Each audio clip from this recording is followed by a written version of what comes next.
ये कार्यक्रम सत्य घटनाओं से प्रेरित है।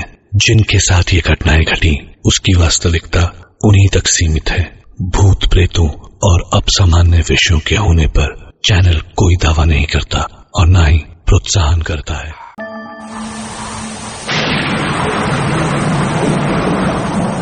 पूरे दिन आज मौसम साफ था, लेकिन शाम होते ही पता नहीं कहां से आंधी, तेज ठंडी हवाएं और ऊपर से बारिश इतनी तेज हो रही थी जिसमें कोई 2 कदम बाहर निकल ले तो पूरा का पूरा भीग जाए।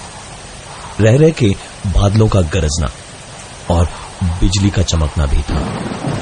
राहुल ऐसी गजब की रात में काफी दौड़ा दौड़ा वापस अपने घर में दरवाजे को एक जोर की आवाज से खोलकर घुसा।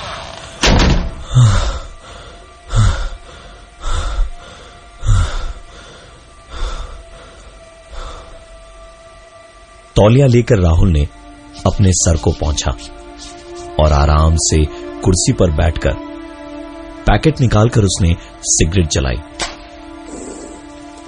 यूं तो राहुल को भी मालूम था कि सिगरेट पीना शरीर के लिए कितना हानिकारक होता है, लेकिन उसे सिगरेट पीने की बुरी लत लगी हुई थी। 2 या 3 ही कश मारे होंगे जब उठकर एक पानी की बोतल ले आने का ख्याल आया। 4 कदम पे ही फ्रिज था। आधी जली सिगरेट को ऐश ट्रे पर लगा के राहुल उठा और फ्रिज की तरफ जाकर उसने फ्रिज का दरवाजा खोला और पानी की बोतल ठंडी कौन सी है ये देखते वक्त उसे एक आवाज सुनाई दी। पलट के राहुल ने जब देखा तो उसे दिखा कि ऐश ट्रे में उसकी सिगरेट घिस के बुझाई हुई थी और बुझने के बाद धुएं की पतली सी लकीर अभी भी निकल रही थी। राहुल सोच में पड़ गया कि उसने सिगरेट खत्म की भी थी या नहीं। पानी की एक बोतल लिए हुए वो ऐश ट्रे के करीब गया और उसने आस पास देखा। सारी चीजों को ध्यान से देखने के बाद उसने दूसरी सिगरेट जलाने के लिए जैसे ही माचिस जलाई कि किसी ने उसकी माचिस फूंक मारकर बुझा दी। राहुल ने दोबारा एक माचिस जलाई तो दोबारा उसके साथ वही हुआ। किसी ने उसकी जलती हुई माचिस को दोबारा बुझा दिया। राहुल तुरंत उठकर अपने कमरे में गया और कमरे का दरवाजा बंद करके उसने सारी खिड़कियां बंद कर दी। तेज हवा के अंदर आने का अब कोई रास्ता नहीं था। रात काफी हो चुकी थी। खिड़की के बाहर भी अंधेरा ही अंधेरा था। चारों ओर का सन्नाटा सिर्फ झिंगुरों की आवाज और रह रह के कड़कती हुई बिजली की आवाज से जब टूटता तो सिहरन पूरे बदन में दौड़ जा रही थी। राहुल चुपचाप बिस्तर पर लेटा हुआ था जब उसको एक तेज मगर जानी पहचानी आवाज सुनाई दी। घर में लाइट नहीं आ रही थी तो हॉल का पंखा कैसे चल रहा था, ये एक सवाल राहुल के घर की इलेक्ट्रिसिटी सिंगल फेज ही थी। राहुल उठा और देखने के लिए दरवाजे तक इस अंधेरे में अपने अंदाजे से पहुंचा और बेडरूम के दरवाजे से अंदर हॉल में झांकने को सर निकाला और 2 ही सेकंड हुए होंगे कि उसे किसी ने 2 हाथों से बालों और गर्दन से पकड़ के उठा के जोर से पटक दिया।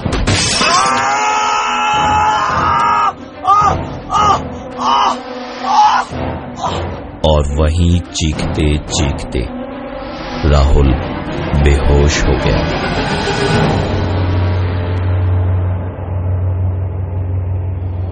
बेहोशी से जब जागा तो राहुल दर्द से कराह रहा था।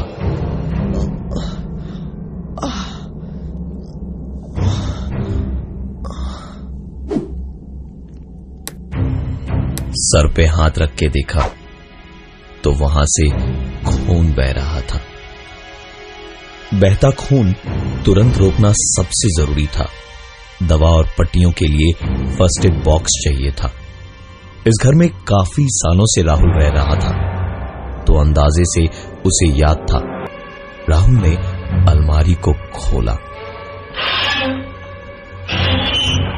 और ऊपर वाले रैक पे फर्स्ट एड बॉक्स ढूंढने को हाथ रखा भर था कि राहुल का हाथ पकड़कर किसी ने उसे खींच खींच कर अलमारी के रैक्स पर मारना शुरू किया।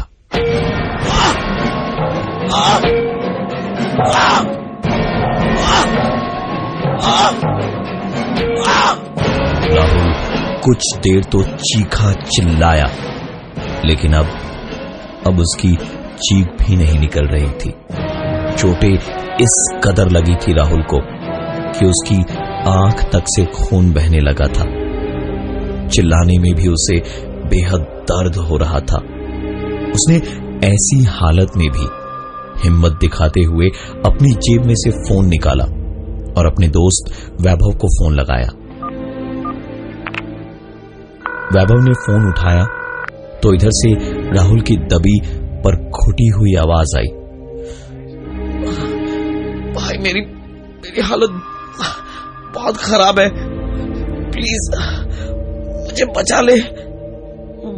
मेरे घर में भूत है जो मुझे मारने की कोशिश कर रहा है। भाई मुझे बचा ले, भाई बचा ले मुझे। मैं बस 15 मिनट में आता हूं। लेकिन इसके बाद भी फोन की लाइन डिस्कनेक्ट नहीं हुई। उधर से सांसों की तेज आवाज आती रही। राहुल को कुछ शक हुआ, इसलिए उसने कहा, वैभव मजाक मत कर भाई, तू निकल वहां से जल्दी, मेरी हालत बहुत खराब है भाई।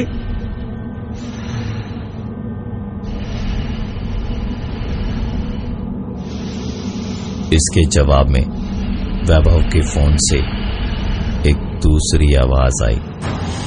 वैभव को तो 15 मिनट लगेंगे तेरे घर पहुंचने में, लेकिन मैं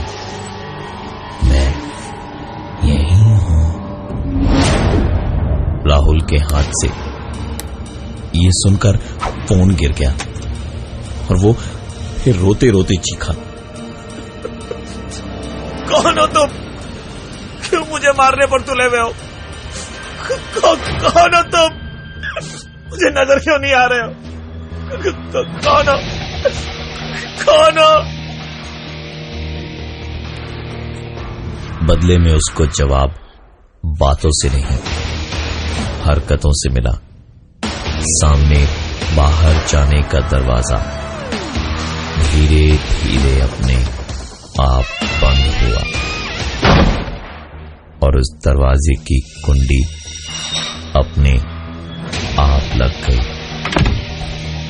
राहुल के लिए वैभव का इंतजार करना भी सही नहीं था। उसने अपनी बची खुची ताकत बटोरी और दरवाजे तक दौड़ के पहुंचा और जोर जोर से दरवाजे पर मारने लगा और चिल्लाने लगा, मुझे जाने दो, मुझे जाने दो यहां से, मुझे जाने दो, मुझे जाने दो, मुझे जाने दो।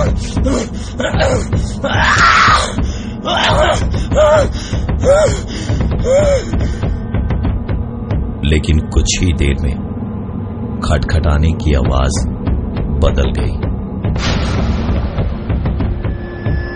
और राहुल का रोना अब चीखों में बदल गया था।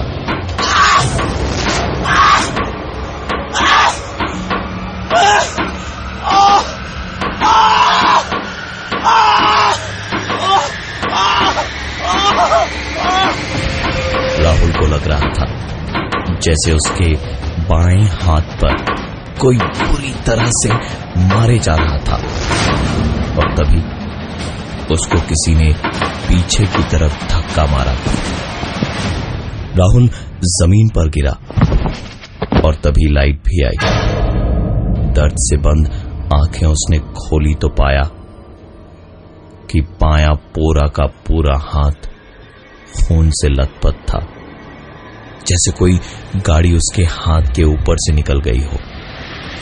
उसने अपना दायां हाथ उठा के देखा तो उसमें एक हथौड़ा था और इसी हथौड़े से उसने खुद के बाएं हाथ का ये हाल किया था।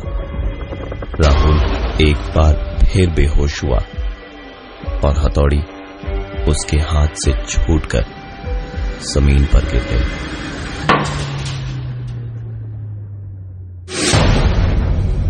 राहुल का दोस्त वैभव आए उससे पहले जख्मों का खून धो लेना राहुल को सही लगा, इसलिए वो खुद को घसीटता हुआ रेंगता रेंगता बाथरूम तक पहुंचा और अंदर जाकर किसी तरह उसने नल को चालू किया। नल से बहते पानी के नीचे अपना जख्मी हाथ उसने रख दिया तो जलन ऐसी हुई कि राहुल की चीखें निकल गई।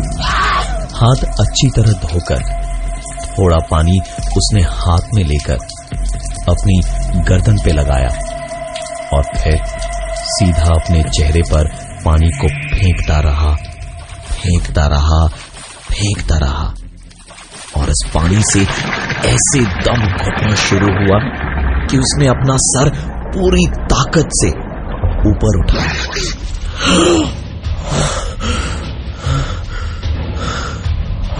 और हांफने लगा, बुरी तरह से सांस लेने के लिए। राहुल सांस लेने को जूझ ही रहा था जिस वक्त एक बार फिर किसी ने उसे गर्दन से पकड़ के उसका सर पानी की बाल्टी के अंदर डाल दिया। एक बार फिर राहुल का दम घुटने लगा, सांस लेना दूभर हो रहा था। हाथ पैर मारते मारते किसी तरह सांस रोके रोके राहुल का तड़पना और छटपटाना अचानक से रुक गया। बेसुध सा पड़ा हुआ राहुल कुछ देर बाद उठा। उसका दोस्त वैभव अभी तक नहीं आया था। उसी का इंतजार करते करते राहुल अंदर जाकर एक कोने में बैठ गया और उसने पैकेट से सिगरेट निकालकर जलाई। 2 कश मार के जैसे जान में जान आई उसके कि तभी बुरी तरह चोट लगी बाईं बाह में। चोट में ही इतनी जोर की जलन हुई जैसे किसी ने जलता कोयला रख दिया हो वहां।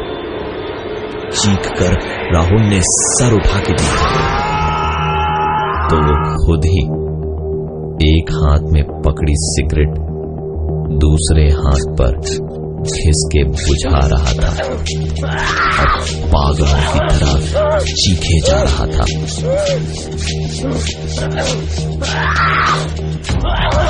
कुछ समझ में आ पाए उसके पहले ही उसका हाथ जैसे उसके काबू में था ही नहीं। उसने दूसरी सिगरेट उठाई, जलाकर 2 कश मार के इस बार ये सिगरेट अपने हाथ पर दोबारा से बुझाई। शायद ये भी कम था क्योंकि इसके बाद की अगली सिगरेट सीधे 4 कश के बाद बालों के बीच से अपने सर पर उसने बुझाई।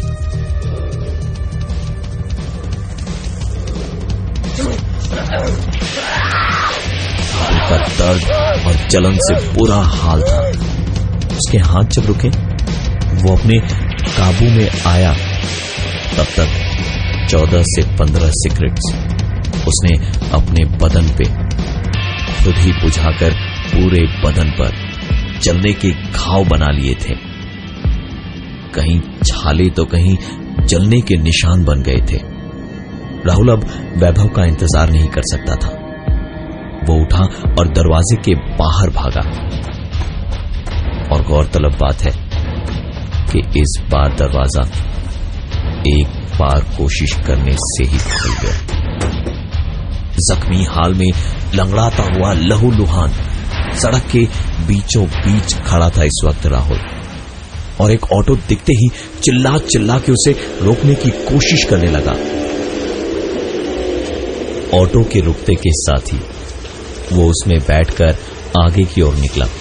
ऑटो पकड़कर जब वो अपने घर से भाग रहा था तो रास्ते में एक जगह पर भीड़ और पुलिस दिखाई दी।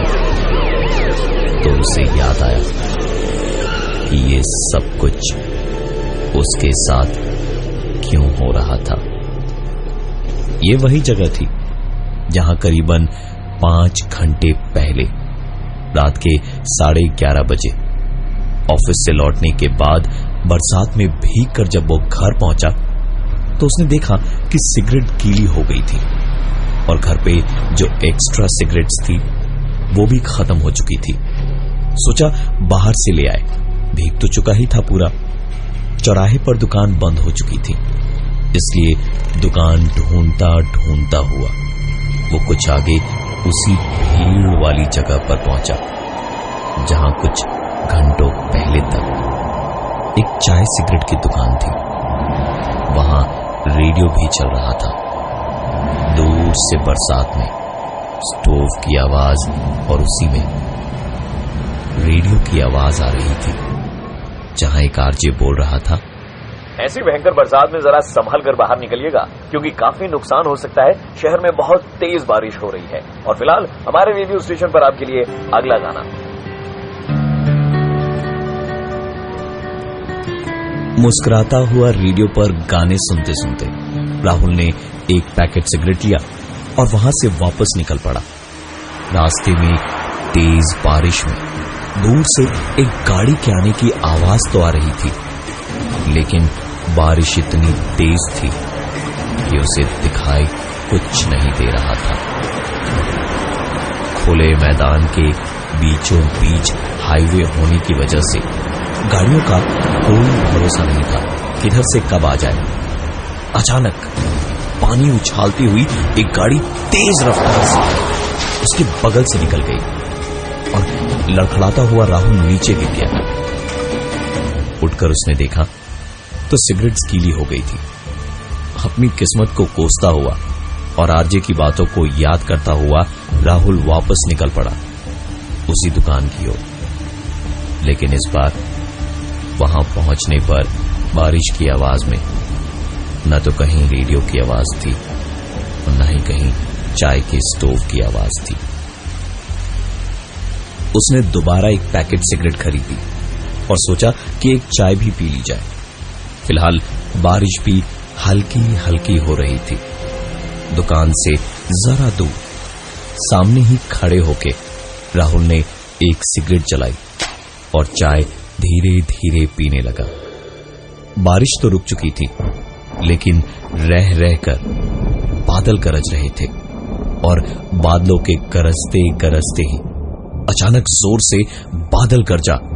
दुकान पर एक बिजली गिरी और एक जोरदार धमाका हुआ।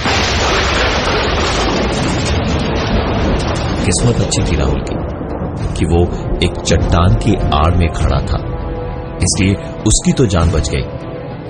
लेकिन उसने अपनी आंखों से देखा कि कैसे वो दुकानदार बुरी तरह से चला। हाथ बढ़ाए मुंह खोले कुछ कहने की कोशिश कर तो रहा था, लेकिन कह नहीं पा रहा था। राहुल ने ये सब देखने के बाद वहां से चुपचाप कुछ दूर तक अपने कदम बढ़ाए और उसके बाद दौड़ता दौड़ता अपने घर पहुंचा। और उसी के बाद शुरू हुई उसके साथ ये सारी घटनाएं।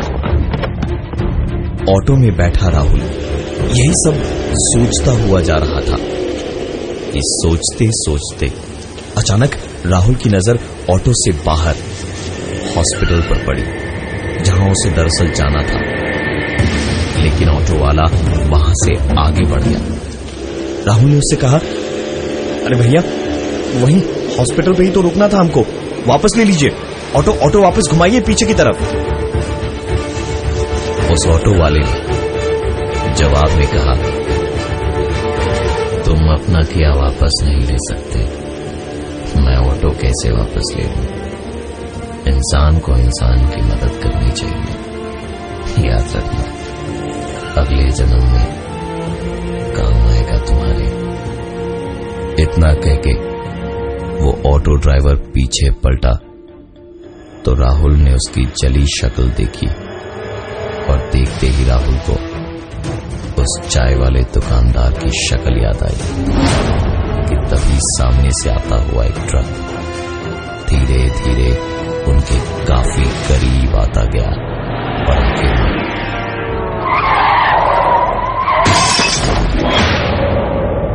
ऑटो को कुचल के आगे निकल गया।